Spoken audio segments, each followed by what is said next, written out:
आप सभी का हार्दिक स्वागत और अभिनंदन। मैं डॉक्टर विनीत शर्मा आपके सामने सुरक्षा का ये तीसरा वीडियो मैं लेकर आई हूँ और इसमें आज हम डिस्कशन करेंगे सुरक्षा की अपारंपरिक धारणा। चर्चा करेंगे, इसमें हम समझाने का भी प्रयास करेंगे कि अपारंपरिक धारणा क्या है सुरक्षा की।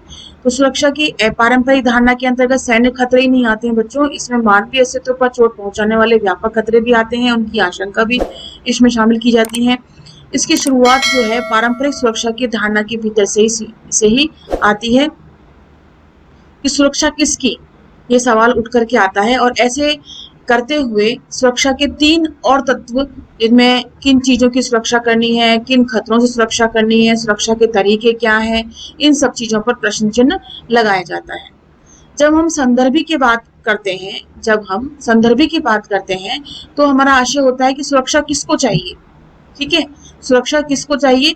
और पारंपरिक धारणा में जो सुरक्षा की बात आती है, भू क्षेत्र संस्थाओं सहित राज्य के सभी आ जाते हैं, इसके अंतर्गत सब संदर्भी आ जाते हैं। कौन आ जाते हैं? भू क्षेत्र जो भू क्षेत्र पर निवास कर रहे हैं, संस्थाएं सभी आ जाती हैं इसके अंतर्गत। सुरक्षा की अपारंपरिक धारणा में संदर्भी का दायरा बड़ा होता है ना, किस संदर्भ में हम सुरक्षा चाहते हैं उसका दायरा बड़ा हो जाता है। सुरक्षा की अपारंपरिक धारणा के प्रतिपादकों का जवाब होता है सिर्फ राज्य ही नहीं, व्यक्तियों और समुदाय या कहें कि समूची मानवता को सुरक्षा की आवश्यकता है। ऐसा नहीं है जिस भू क्षेत्र पे लोग रह रहे हैं उन्हीं को ही सुरक्षा की आवश्यकता है, बल्कि मानव समुदाय को सुरक्षा की आवश्यकता है, इस संदर्भ में देखा गया है। इसी कारण से सुरक्षा की अपारंपरिक धारणा को मानवता की सुरक्षा और विश्व रक्षा भी कहा जाता है। ठीक है, ऐसा नहीं है जिस भू क्षेत्र में लोग रह रहे हैं उन्हीं की बात की जा रही है, उन समुदायों की बात की जा रही है, बल्कि संपूर्ण मानवता, ये विश्व जो मानव जाति है उन सभी की बात सुरक्षा के अंतर्गत आती है। अब बात आती है मानवता की रक्षा का विचार जनता जनार्दन की सुरक्षा को राज्य की सुरक्षा से बढ़कर मानता है। मतलब मानवता की रक्षा सबसे इंपॉर्टेंट है बजाय कि राज्य की सुरक्षा। ठीक है, मानवता की सुरक्षा और राज्य की सुरक्षा एक दूसरे के पूरक होने चाहिए, अक्सर होते भी हैं। ठीक है, लेकिन सुरक्षित राज्य का मतलब हमेशा सुरक्षित जनता नहीं होती है। सुरक्षित राज्य का मतलब सुरक्षित जनता ही नहीं होती है। नागरिकों को विदेशी हमले से बचाना भले ही उनकी सुरक्षा की जरूरी शर्त हो कि हमने विदेशी हमले से जनता को बचा लिया, उनकी सुरक्षा की जरूरी शर्त हो, लेकिन इतने बस को पर्याप्त हम नहीं मान सकते हैं कि भाई हमने विदेशी आक्रमण से सुरक्षा हमने अपनी जनता की कर ली है, अपनी सीमाओं की कर ली है ना। सच्चाई है कि पिछले 100 वर्षों में जितने लोग विदेशी सेना के हाथों मारे गए, उससे कहीं ज्यादा लोग खुद अपने ही सरकारों के हाथों खेत रहे, मतलब उनसे पीड़ित रहे। खेत रहे मतलब उनसे पीड़ित रहे, उनसे वो लोग जो हैं असुरक्षित रहे।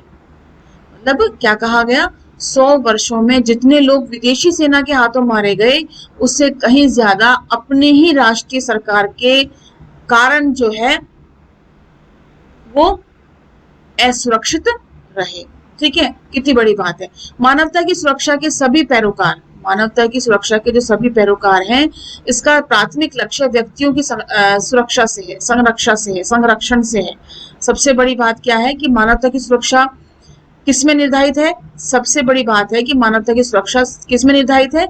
व्यक्तियों की संरक्षण में है, चाहे वह आंतरिक रूप से हो, चाहे बाहरी रूप से हो, या पूरी वैश्विक मानव जाति से हो। बहरहाल इस बात पर मतभेद है कि ठीक ऐसे कौन से खतरे हैं जिनसे व्यक्तियों को बचाना चाहिए।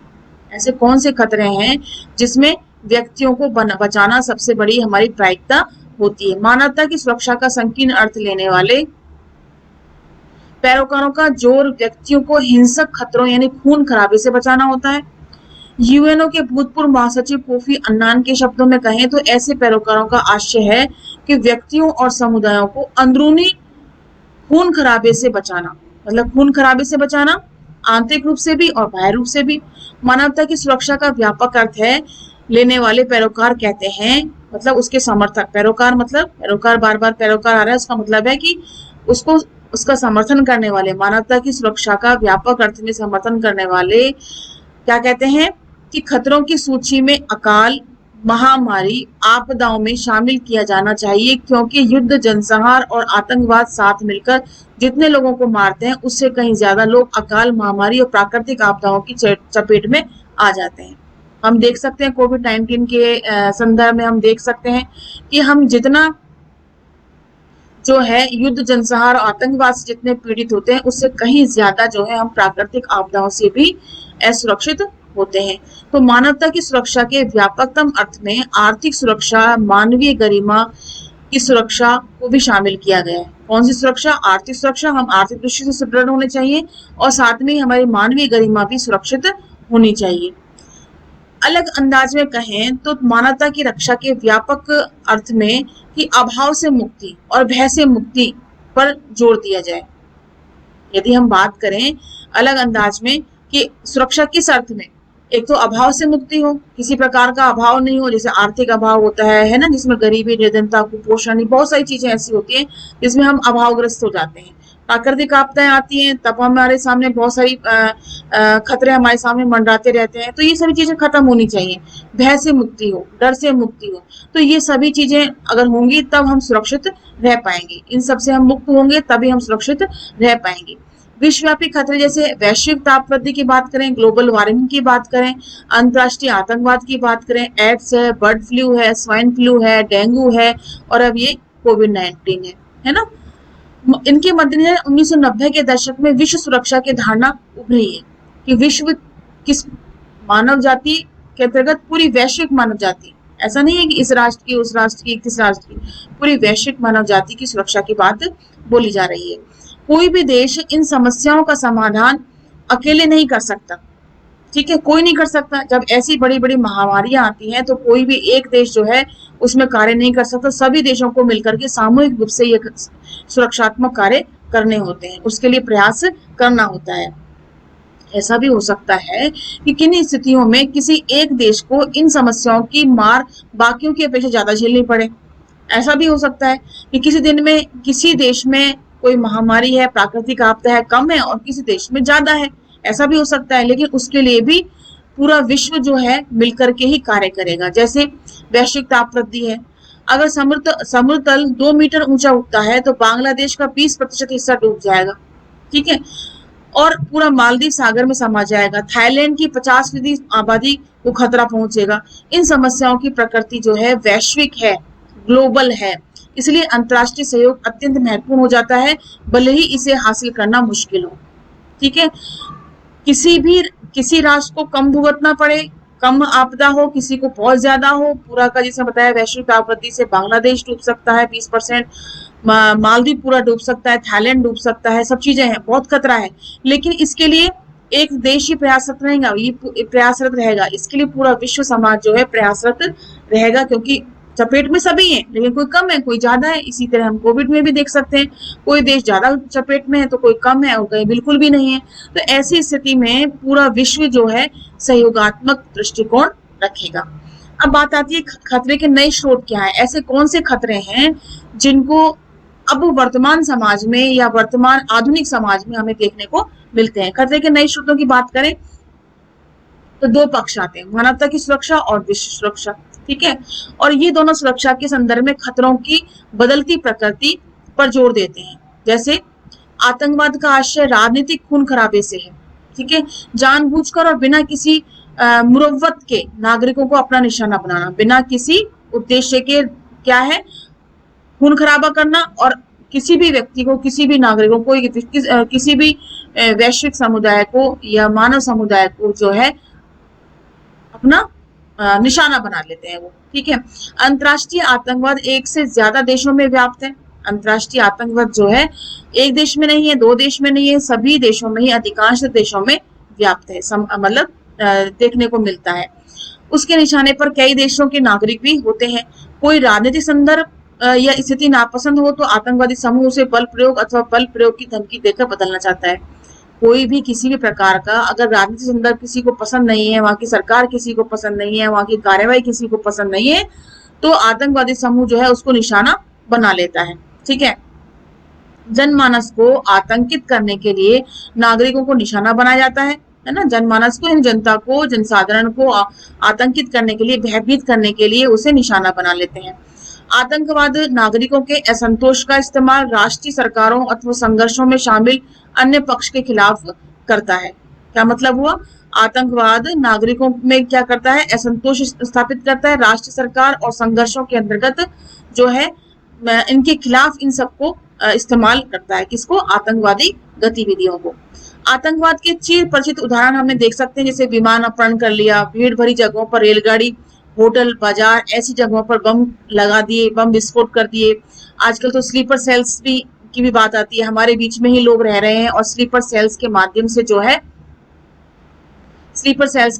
जो है वो हमारे बीच में आतंकवादी गतिविधियां पैदा कर रहे हैं।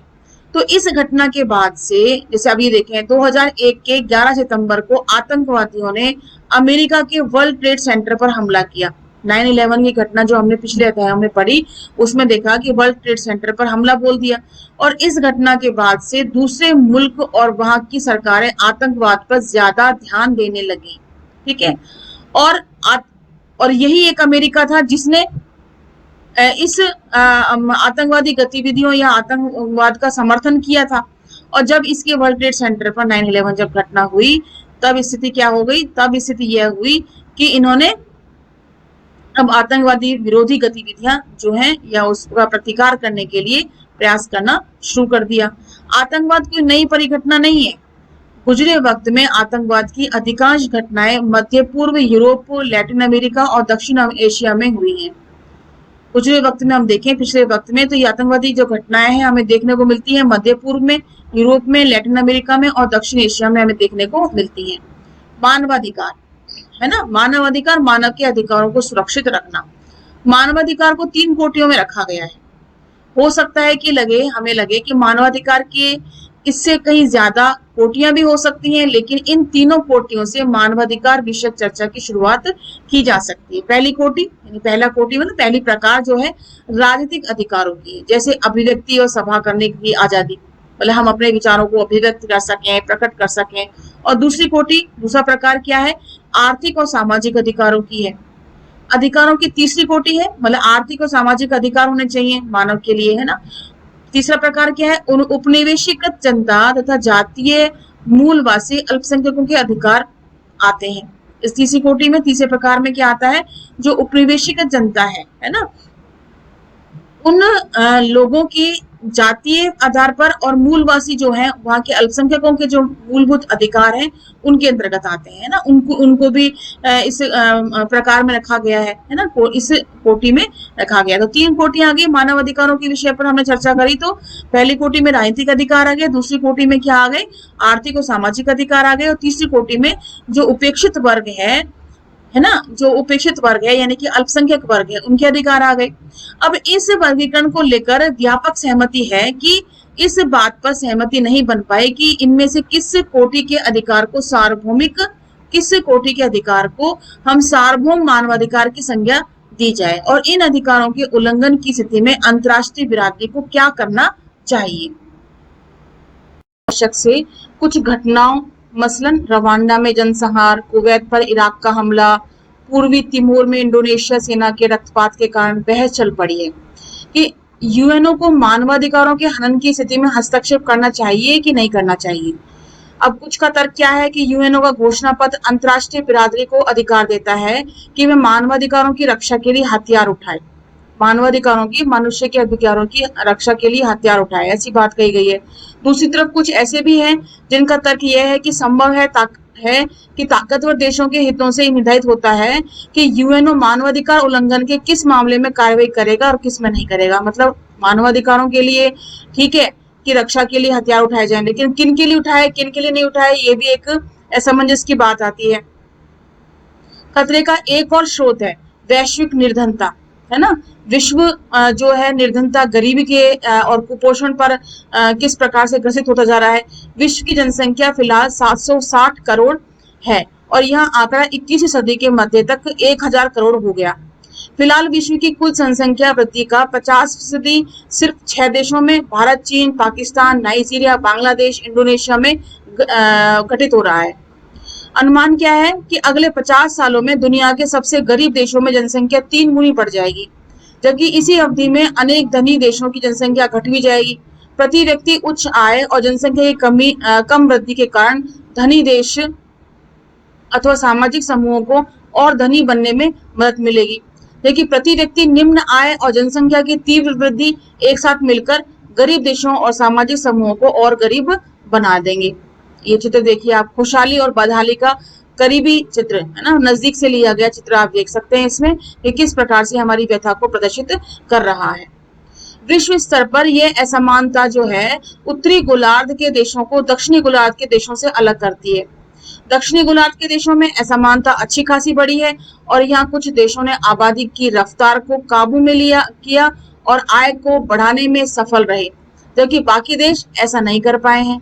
जैसे कि हम देखें कि दुनिया में सबसे ज्यादा सशस्त्र संघर्ष अफ्रीका के सहारा मरुस्थल के दक्षिणवर्ती देशों में होता है और यह इलाका जो है दुनिया का सबसे गरीब इलाका है।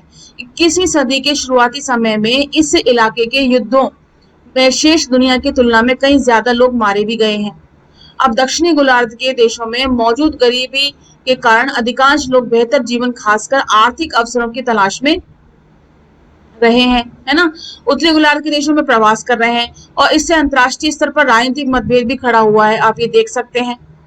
जन्म के समय आयु प्रत्याशा और 1 वर्ष की उम्र पूरी करने से पहले मृत्यु की चपेट में आने वाले शिशुओं की संख्या, ये देखो तो कितना चार्ट बता रखा है इसमें विकासशील देशों में और विकसित देशों में क्या स्थिति है। 5 वर्ष की आयु पूरी करने से पहले बाल मृत्यु दर का प्रतिशत इसमें बताया गया है और ये बताया गया है कि किस प्रकार से गरीबी, कुपोषण और ये निर्धनता जो है किस प्रकार से हमें चपेट में लिए हुए है।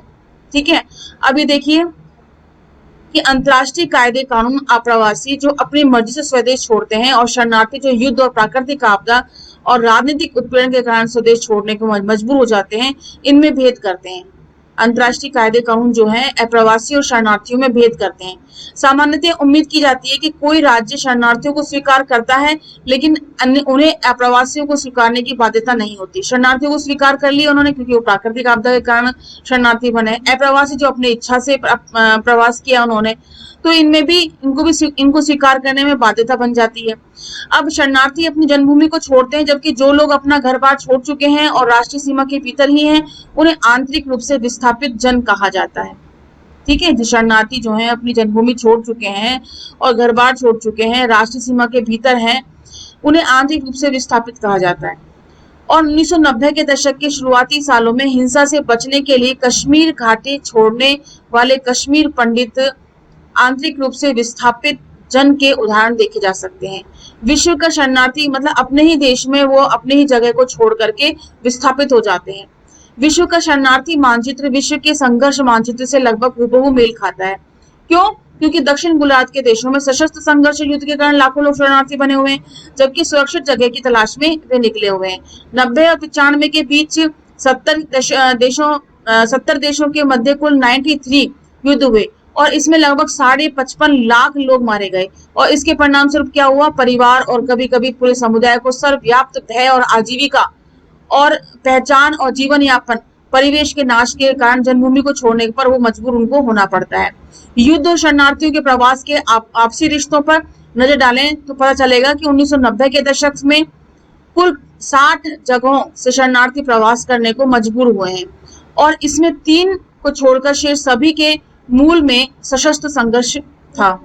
ऐसे ही HIV AIDS, bird flu, SARS जैसी महामारियां जो है आप्रवास, व्यवसाय, पर्यटन और सैन्य अभियानों के जरिए बड़ी तेजी से विभिन्न देशों में फैली है और इन बीमारियों के फैलाव को रोकने में किसी एक देश की सफलता अथवा असफलता का प्रभाव दूसरे देशों में होने वाले संक्रमण पर पड़ता है। अनुमान है कि 2003 तक पूरी दुनिया में 4 करोड़ लोग HIV एड्स से संक्रमित हो चुके थे और इसमें 2/3 लोग जो हैं अफ्रीका में रहते हैं, जबकि शेष के 50% दक्षिण एशिया में। उत्तरी अमेरिका तथा दूसरे जो औद्योगिक देशों में उपचार की नई विधियों के कारण 1990 के दशक के उत्तरार्ध के वर्षों में HIV एड्स से होने वाली मृत्यु दर भी तेजी से कमी आई है। लेकिन अफ्रीका जैसे करीब इलाके के लिए ये उपचार कीमत को देखते हुए आकाश कुसुम कहे जाएंगे, जबकि अफ्रीका को ज्यादा गरीब बनाने में HIV एड्स महत्वपूर्ण घटक साबित हुआ है। कहने का मतलब क्या है कि HIV एड्स में होने वाली मृत्यु दर तो तेजी से कमी आई है, लेकिन अफ्रीका जैसे जो गरीब देश हैं उस इलाके में इन सब चीजों को प्राप्त करना क्या है, आकाश कुसुम मतलब आकाश की ऊंचाइयों तक पहुंचने के बराबर है। जबकि इस HIV एड्स ने ही इस अफ्रीका को गरीबी तक पहुंचाया है ना, गरीबी के निम्न स्तर तक उन्होंने पहुंचाया है। फिर भी वहां पे किसी प्रकार का कोई भी सुविधा वहां पे इसके लिए नहीं है। एबोला वायरस है, हेंटा वायरस है और हेपेटाइटिस सी है, जैसे कुछ नई महामारियां उभरी हैं जिनके बारे में जानकारी भी कुछ खास नहीं है। अब कोविड-19 भी इसी महामारी के अंतर्गत आता है। टीबी है, मलेरिया है, डेंगू है, हैजा है, ऐसी बहुत सी पुरानी महामारियां हैं, औषधि प्रतिरोधक रूप धारण कर लिया है, फिर भी इसके उपरांत भी उपचार कठिन हो गया है, होता जा रहा है। और जानवरों में महामारी फैलने के भारी आर्थिक दुष्प्रभाव भी हमने को देखने को मिल रहे हैं। और इस कोविड-19 को भी आप देख सकते हैं, इसको हम महसूस भी कर सकते हैं किस प्रकार से हमारे लिए महामारी हो चुका है और कितने करोड़ों लोग जो हैं इसमें स्वाहा हो चुके हैं। 1990 के दशक के उत्तरार्ध के सालों से ब्रिटेन ने मैककाउ महामारी के भड़क उठने के कारण अरबों डॉलर का नुकसान भी उठाया और बर्ड फ्लू के कारण कई दक्षिण एशियाई देशों को मुर्ग निर्यात बंद करना पड़ा। ऐसी महामारियां भी बताती हैं कि देशों के बीच पारस्परिक निर्भरता बढ़ रही है और राष्ट्रीय सीमाएं अब पहले की तुलना में कम सार्थक रह गई हैं। इन महामारियों का संकेत है कि अंतर्राष्ट्रीय सहयोग को बढ़ाने की आवश्यकता है। मतलब ये महामारी जिस गति से बढ़ रही है, इसके लिए हमें क्या करना होगा, हमें अंतर्राष्ट्रीय सहयोग को और अधिक मजबूत करना होगा, अंतर्राष्ट्रीय सहयोग को और अधिक बढ़ाना होगा। सुरक्षा की धारणा में विस्तार करने का यही मतलब है बच्चों, यही मतलब नहीं है कि हम हर तरह के कष्ट या बीमारी की सुरक्षा विषयक चर्चा के दायरे में शामिल कर सकते हैं। अगर हम ऐसा करते हैं तो सुरक्षा की धारणा में संगति नहीं रह जाएगी। ऐसे में हर चीज सुरक्षा का मसला हो सकती है। इसी कारण किसी मसले को सुरक्षा का मसला कहलाने के लिए एक सर्व स्वीकृत न्यूनतम मानक पर खरा उतरना जरूरी है। मिसाल के लिए अगर किसी मसले में संदर्भी यानी राज्य या जनसमूह जो है के अस्तित्व को खतरा हो रहा है तो उसे सुरक्षा का मसला कहा जाएगा। मतलब किसी प्रकार से मानव समुदाय को अगर खतरा हो रहा है, चाहे वो राष्ट्रीय सीमा को खतरा हो रहा हो या उस राष्ट्र में रहने वाले लोगों को खतरा हो रहा हो, तो सुरक्षा का मामला माना जाएगा। ठीक है, आगे देखिए, उदाहरण के लिए मालदीव को वैश्विक तापवृद्धि में खतरा हो सकता है। क्यों? क्योंकि समुद्र तल के ऊंचा उठने से इसका ज्यादातर हिस्सा डूब जाएगा। जबकि दक्षिण अफ्रीका देशों में HIV एड्स से गंभीर खतरा है, क्योंकि यहाँ 6 वयस्क व्यक्ति में एक ऐसा रोग, मतलब जो है बोत्सवाना की हालत सबसे बदतर है। यहाँ पे वहां के 3 में से 1 व्यक्ति HIV एड्स से पीड़ित है। तो 6 व्यक्तियों में से एक रोग जो है, इस रोग से एक व्यक्ति पीड़ित है, 6 में से 1 है ना, और बोत्सवाना में 3 में से 1 है। अब 1994 में रवांडा की तुत्सी जनजाति के अस्तित्व पर खतरा मंडराया, क्योंकि प्रतिद्वंदी हुतू जनजाति ने कुछ ही हफ्तों में लगभग 5 लाख तुत्सी लोगों को मार डाला। तो समझ में आई, मालदीव का खतरा, बोत्सवाना यानी कि हम यहाँ पे अफ्रीका की बात कर रहे हैं, और दूसरी बात हम कर रहे हैं इसके अंतर्गत तुत्सी लोगों को जिस प्रकार से मार डाला गया रवांडा में। और इससे क्या पता चलता है कि सुरक्षा की अपारंपरिक धारणा जो है वो किस प्रकार से सुरक्षा की पारंपरिक धारणा के समान स्थानीय संदर्भों के अनुकूल परिवर्तनशील होती है। तो इस प्रकार से हमने देखो, विश्व की शरणार्थी 2017 में विश्व के विस्थापित लोगों को कहाँ शरण दी गई। आप ये देखिए, अमेरिका 60%, 17%, यूरोप, एशिया और ये पैसिफिक 11%, मिडिल ईस्ट और उत्तरी अफ्रीका 26% है ना विश्व के शरणार्थी। 2017 का आंकड़े हैं। 30% जो है अफ्रीका में। यहाँ पे देखो, युद्ध, आतंकवाद, ये सब क्या है, ये हमारे ये ऐसे खतरे हैं जिनसे हमें सुरक्षा ये प्राप्त करना हमारी प्राथमिक जिम्मेदारी बन जाती है। प्राकृतिक आपदाएं हैं और ये हमारी मानवता के प्रति हमारी जो जिम्मेदारी है ना, मानव अधिकारों का जिस प्रकार से हनन होता है, मानव अधिकारों को खतरा किस प्रकार से होता है, इन सभी सुरक्षा के बिंदुओं को हमें, खतरों को खत्म करने के लिए सुरक्षा के सही बिंदुओं को हमें देखना होगा।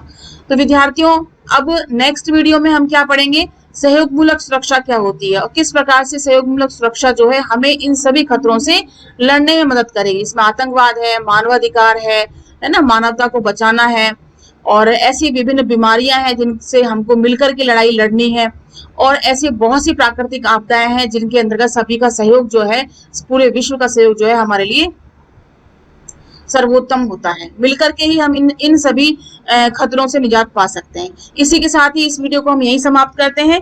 नेक्स्ट वीडियो में हम सहयोग मूलक सुरक्षा लेकर आके आएंगे। तब तक के लिए हम आपसे विदा लेते हैं। नमस्कार एंड धन्यवाद।